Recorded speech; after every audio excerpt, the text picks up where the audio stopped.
अद चित्रानक्षत्रसूक्तम्।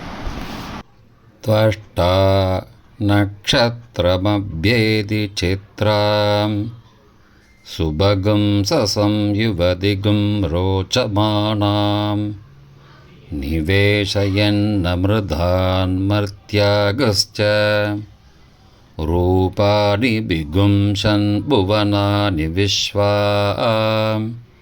तन्नस्त्वष्टा तदुचित्रा विचष्टां तन्नक्षत्रं भूरिता अस्तु मह्यं तन्न प्रजां भीरवदीगुं सनोतु गोभिर्नो अश्वैः समनक्तु यज्ञं त्वष्ट्रे स्वाहा चित्रायै स्वाहा चैत्राय स्वाहा प्रजायै स्वाहा चित्रानक्षत्रदेवतायै त्वष्ट्रे नमः।